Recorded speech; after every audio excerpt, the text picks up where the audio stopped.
Nós defendemos, nós que cremos na soteriologia calvinista, nós defendemos a eleição incondicional, porque evidentemente é o modelo teológico que se encaixa na soteriologia bíblica de forma melhor, mais adequada.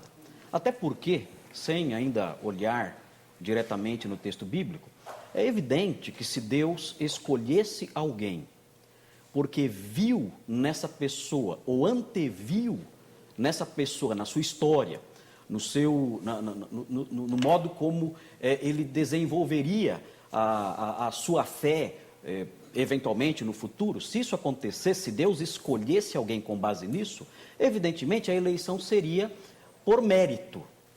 Deus não elegeria pela graça. A eleição seria uma recompensa pela fé prevista. Mas o que Deus vê não é um mérito, uma fé bonitinha lá na frente e por causa disso então ele escolhe. Não, quando Deus olha para o ser humano, mesmo quando ele antevê o ser humano, o que ele vê é depravação, o que ele vê é pecado, o que ele vê é impiedade, o que ele vê é inimizade. Foi assim que Deus olhou para a humanidade. Olhando para a humanidade no corredor da história, que ele mesmo criou, Deus viu isso, pecadores, pessoas perdidas, pessoas que não mereciam nada, ele não viu nada de bonito em ninguém. E ele escolheu com base na sua graça livre, na sua livre vontade.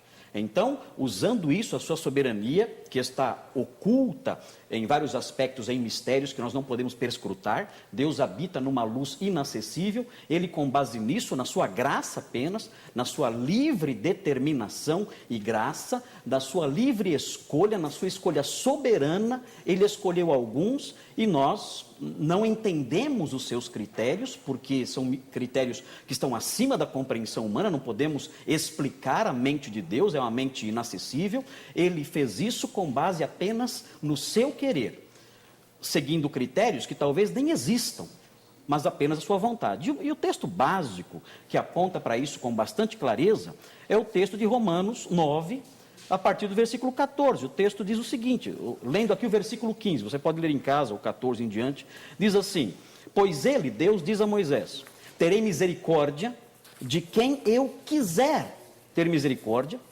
e terei compaixão de quem eu quiser ter compaixão. E aí a conclusão de Paulo, portanto, isso não depende do desejo ou do esforço humano, mas da misericórdia de Deus. Pois a Escritura diz a Faraó, eu o levantei exatamente com este propósito, mostrar em você o meu poder, e para que o meu nome seja proclamado em toda a terra. Portanto, ele prossegue, Deus tem misericórdia de quem ele quer, e mais, agora, isso aqui coloca mais pimenta na discussão. Ele endurece a quem ele quer. E aí vem o versículo 19, que levanta a pergunta que todo mundo levanta diante disso. Mas algum de vocês me dirá, então por que Deus ainda nos culpa? Pois quem resiste à sua vontade? Se depende só da vontade dele, Paulo aqui levanta coloca aqui uma pergunta que as pessoas geralmente fazem diante dessa doutrina, que é difícil realmente de entender, e ele prevendo, ele antevendo o levantamento dessa questão, ele coloca, por que Deus ainda nos culpa? Pois quem resiste à sua vontade? E aí a resposta dele, mas quem é você, ó homem, para questionar a Deus? Acaso aquilo que é formado pode dizer ao que o formou, por que me fizeste assim?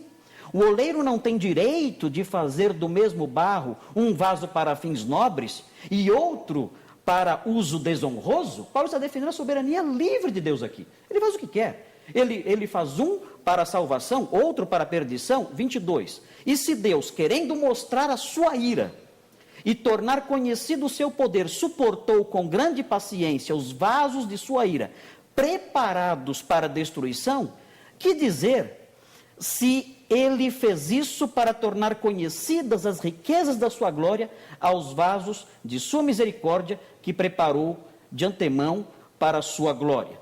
Se Deus quis agir assim, se Deus quis escolher alguns para a salvação, independente da pessoa, mas com base apenas na sua soberana vontade, quem somos nós para questionar a livre determinação de Deus? E eu quero, nesse debate aqui, junto com o nobre colega que já foi apresentado, eu quero mostrar isso para o telespectador, através das perguntas que vou fazer e através das respostas que pretendo dar, com a ajuda de Deus, às questões que serão levantadas. Muito